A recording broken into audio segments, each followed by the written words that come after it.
espero que vocês tenham aprendido o que aconteceu com o Batman e Robin. Então, só que o Herobrine já estava muito cansado de contar para ele. Só que daí o Batman e Robin saíram desse mundo.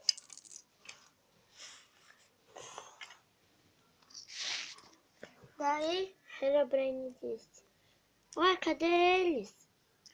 Eles foram embora? Herobrine normalmente não gostava de ir para o mundo e nunca foi mais.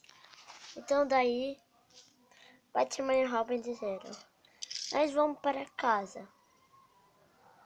E essa era uma promessa real. Herobrine nunca foi visto depois de ficar sozinho no submundo. Só com zumbis e tudo. Só que normalmente Steve não gostava de ir para um planeta normal. Ele gostava do mundo Minecraft. Porque senão ele não ia ter casa se ele ia. Daí Batman disse: vocês caem, nós vamos para o nosso planeta.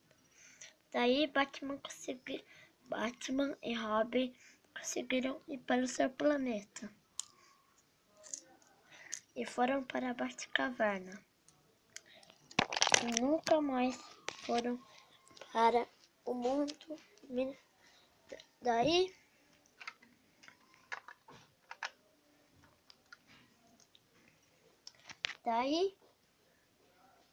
nunca mais voltaram para aquele mundo. E depois viveram felizes para sempre. Só que o Emmett ainda não era amigo do Robin. Ou amigo do Batman do Robin. Então eles nunca mais se viram depois daquilo.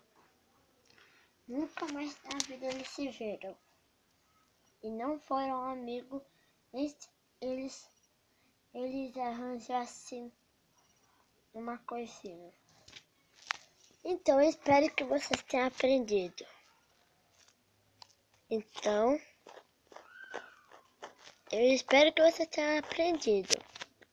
Só que tudo voltou ao normal. Herobrine nunca foi visto depois daquilo. Batman viveu com o Robin e com a cidade. E com o comissário e com a cidade. Herobrine, depois disso, Herobrine nunca foi visto na eternidade. Batman e Robin foram felizes, pelo menos um dia. Só que eles ainda jogavam Minecraft. Só que nunca fizeram um portal na vida mais depois daquilo.